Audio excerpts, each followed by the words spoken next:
Hey guys, it's Daniel. Welcome back. In October of 2021, the publication Vulture released an interview with Dave Grohl. In this interview, Dave Grohl reflected on how at one point Kurt Cobain was considering firing him from Nirvana. Dave was asked the following question during the interview. Quote, Michael Azerrad wrote a piece recently with stories from his time around Nirvana, and one stuck out. He said there was a night during the American tour for Utero when Kurt was yelling in his hotel room about firing you. Michael Azerrad told Kurt it was perfectly plausible that you, being in the room next door, had heard him. I wondered if you did. End quote. This was Dave's response. Quote, I hadn't, but I have kind of a different version of that story. We were on our way to Los Angeles to start production rehearsals for the In Utero tour, and I was sitting a few rows ahead of Kurt and Chris. I could hear Kurt saying, I think we need a drummer that's more rudimental, along the lines of Dan Peters. End quote. Dan Peters, of course, was the last drummer that Nirvana had worked with prior to hiring Dave Grohl. Dan Peters is known predominantly for his work with Mudhoney, but he has done other work as well, including a short stint with Nirvana in the summer and early fall of 1990. Now, going back to Dave Grohl, in this interview with Vulture from October of 2021, he elaborated further on what his reaction was when he heard Kurt Cobain say they wanted a drummer along the lines of Dan Peters. Quote, I was really upset because I thought things were okay. I talked to Chris and I said, is that really what you guys want to do? Because if that's what you want, maybe just let me know and we can call it a day. I eventually talked to Kurt about it and he said, no, that's not what we want to do. I just felt like it's up to you guys what kind of drummer you really want. But they decided I should stay. End quote. Dave was then asked the following. How close was the band to coming apart or being completely restructured? This is what Dave had to say. Quote, honestly, in that last year, you would wake up every day not knowing what was going to happen next. We were on shaky ground for a lot of reasons. The biggest being that the sudden rise to fame in that band was traumatic. I can't speak for Kurt, and I don't usually because he's not around to speak for himself. Each of us dealt with it in different ways, but ultimately, that's a hard thing to navigate. We had shunned the mainstream commercial appeal, and were perfectly happy in our world behind the shadows. But then, we became one of them. How do you process that? There was a lot of chaos within and outside the band. You had to hang on for dear life and hope the ride didn't stop. End quote. Furthermore, Dave Grohl did tell biographer Paul Brannigan that he did overhear Kurt talking badly about him on a plane. This was mentioned in Dave's biography, This Is a Call, which was released in 2011. In this biography, This Is a Call, Dave also confirms that he wanted to quit the band because he was fed up with the tension in Nirvana and was upset about what Kurt had said on the plane. Their tour manager, Alex McLeod, talked him out of it. Now, as mentioned, this all took place right around the time of the In Utero tour on the kickoff of the tour getting ready for it. During one of my interviews with Steve Albini, the producer of In Utero, he went deep into detail about the making of that album and some of the tensions behind the scenes. Though the tensions behind the scenes that Steve Albini was talking about were predominantly the tensions between him and the record label. One of the things which really complicated the dynamics within Nirvana was all the corporate pressure on top of the band. That pressure not only impacted Dave, Kurt, and Chris, but also the people around them, and in this case, within Utero, specifically it impacted Steve Albini. I'm going to show you a clip now from one of my interviews with Steve Albini where he goes really deep into detail about what exactly happened between him and the record label. How the label essentially went after him and, in Steve's own words, tried to ruin his career. All the interviews on my channel are original. I'm the one arranging them by myself. If you guys want to see more and if you want to help me make more videos, the best way is to subscribe to the channel. It really goes a long way. Thank you for your support, and if you want to see the full interview with Steve Albini, the link is available in the description box below. So, you did something very unique that most producers don't do. You took a flat rate to work with the band instead of taking the typical royalty thing, even though you may have made more money with that. What was your reasoning behind that? If you were doing some creative endeavor, right, and I was facilitating your creative endeavor, I just don't see that it's reasonable that you should, for the rest of your life, you should be beholden to me. I genuinely don't feel like I'm being an overly generous person in this regard. I just feel like if you see a room full of people and they're all behaving horribly and you just carry on your normal life not behaving horribly, that doesn't make you noble. That doesn't mean that you're an extra special person. It just means that there was all of this awful shit going on and you didn't participate in it. Interesting way of looking at things, yeah. So, speaking of some of the bad stuff that happened, interestingly, that letter you sent to Nirvana, you specifically stated, potential problems that may run into with the label. When those exact problems you foretold actually did happen, I'm assuming you weren't surprised. So how did you take it?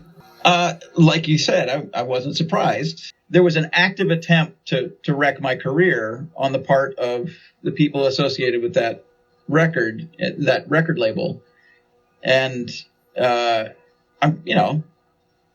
clearly it didn't work. Like, I'm still here making records every day, and they're all selling insurance or timeshares or something, Yeah. So I don't feel bad about the way things turned out, but that was a rough year. I'm really sorry you had to go through that. When did you first realize that this was happening, that this was starting to develop these problems? Well, the first inkling was when the band called me and said, yeah, the record label and the management hate the record. They want us to redo it all. And I was like, yeah, I kind of saw that one coming. I mean, I think the trajectory of that record, that is them going off to make the record on their own, the record label stamping their feet about it and trying to get them to change it, them ultimately making some changes, the record coming out in a way that was less than satisfying for me, given that their record label and their management tried to scapegoat me like pretty aggressively prior to the release. Like, all of that whole trajectory, I think that was kind of preordained. I don't think there's any way they could have gotten out of that record without something like that happening. Whoever their engineer was, something on that spectrum was going to happen. Some combination of those events was going to happen. Given that it did, I feel like they navigated it about as well as anybody could. For my part, I might have been. I was more of a prick then. I was more like willing to irritate people, and so I think I was probably a little coarser about my reaction to all of those things than was necessary. And I'd like to think that I wouldn't behave that way now. It was a very dark time for me. The year after I did that record, I went completely broke the year after making that record.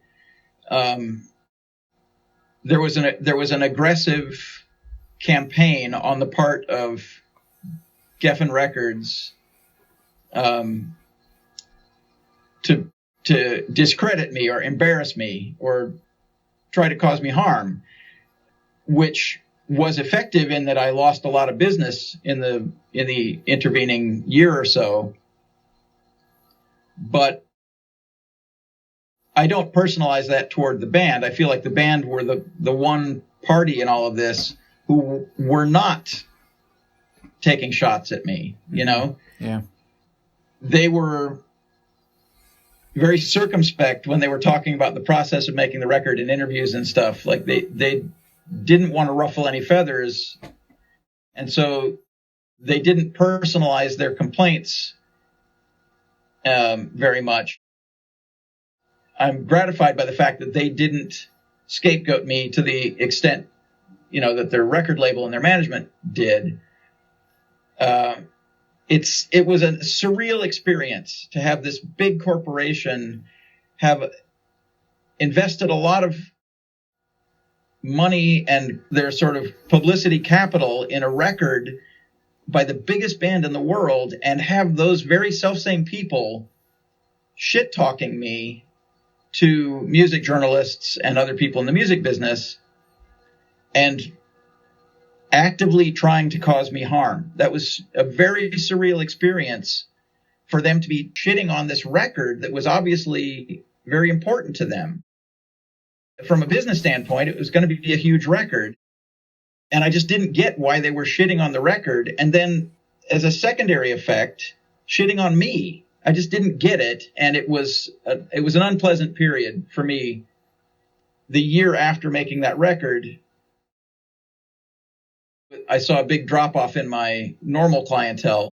Like, the smaller bands that I was working with, the independent bands, a lot of them were suspicious of me now because I'd worked on this big hit record, and that that made them suspicious of me and my motives. Like, there was a kind of a normal career trajectory where somebody would start out in the underground and they would start to get noticed, and then they would become sort of a mainstream player and then unavailable to anybody who wasn't a big name. Yeah. Something similar to that had happened with Butch Vig, like who was a hero in the underground in the punk scene. Then his name was associated with Nirvana, and suddenly none of the bands that were his bread and butter in the years prior, none of them could get him to answer a phone call. And that's just a result of him moving into a sort of a professional tier where those bands didn't have access, right? Mm-hmm. So there was a suspicion of me that was sort of expected to happen with me, that I would now be unavailable to all of my normal clientele. So that normal clientele disappeared or dropped off dramatically.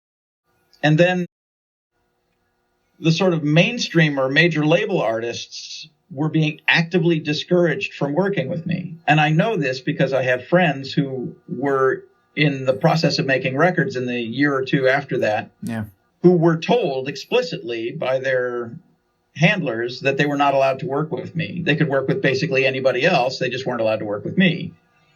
That's crazy that this happened to you. Well, it was a boys' club. It was a closed circle in the mainstream music business, and I represented a way of working that would negate that network.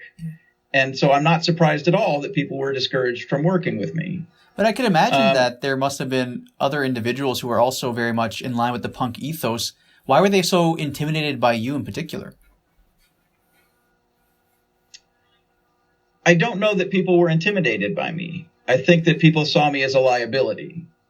Like, if you're involved with a big record label and your relationship with them is somewhat fragile, meaning that they could wreck you, they could ruin your career, you would not want to antagonize those people by working with someone that they saw as an obstacle, or that they saw as someone that they saw as an impediment to them going through their normal modes of behavior. And then if you were a small band and you aspired to being picked up by one of these big record labels, and it was made clear to you that I was a pariah in that world, you also wouldn't want to associate yourself with me, because you wouldn't want to be tarred with this brush of, they're a defiant indie band, and they would close some doors on themselves if they did that. So I basically had to rebuild my clientele from the deep underground network, from the peer group of people who were not part of that aspirational world.